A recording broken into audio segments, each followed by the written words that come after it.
Mesdames et messieurs les membres du gouvernement, mesdames et messieurs les députés,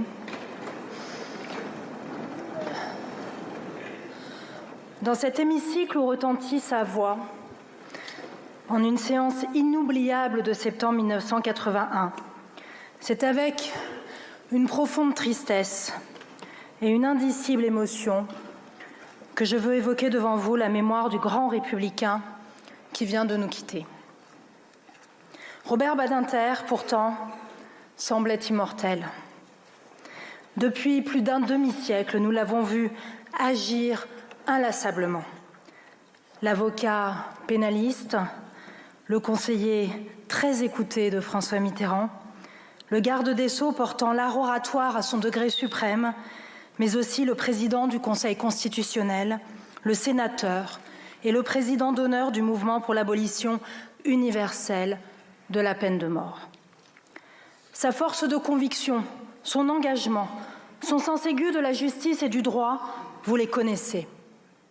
Avec finesse, avec élégance, il les incarnait à la manière d'un sage, fidèle aux principes, indifférent aux outrages.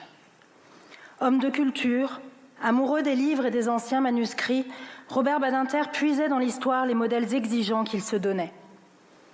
De Victor Hugo, il aimait à citer cette phrase : « Le droit qu'on ne peut retirer à personne, c'est le droit de devenir meilleur. » Aussi considérait-il avec Hugo la peine de mort comme le signe spécial et éternel de la barbarie. Lui qui ne voulait plus d'une justice qui tue, s'illustra aussi par d'autres avancées, comme la fin des juridictions d'exception, l'abrogation de la loi de 1942 qui discriminait l'homosexualité, le régime indemnitaire des victimes d'accidents de la route ou encore l'ouverture de recours individuels devant la Cour européenne des droits de l'homme. Dans tous ces combats, le souci d'une pleine justice orientait et déterminait l'action publique. Humaniste avec Hugo, il était socialiste à la façon de Jaurès qui disait « La République a vaincu parce qu'elle est dans la direction des hauteurs et que l'homme ne peut s'élever sans monter vers elle. Ceux qui depuis un siècle ont mis très haut leur idéal ont été justifiés par l'histoire. » Oui, Robert Badinter allait à l'idéal par les chemins de crête. Enfant de la République, dont la famille avait fui la Bessarabie et ses persécutions, il savait la puissance émancipatrice de l'universalisme républicain et à son tour l'a fait vivre. À nous de continuer son œuvre, à nous de suivre son magnifique exemple.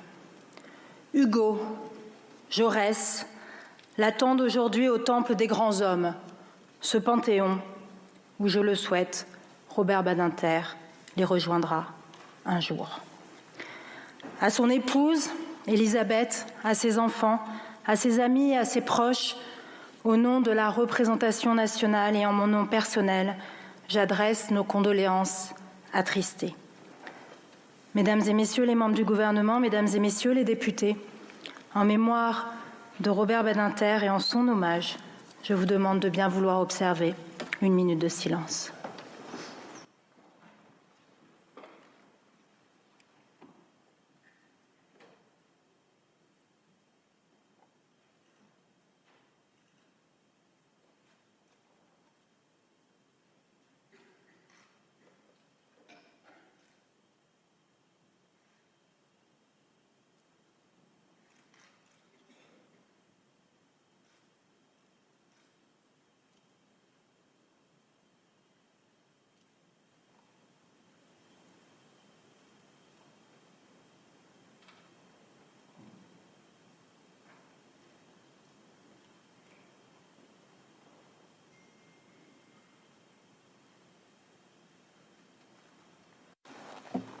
Je vous remercie.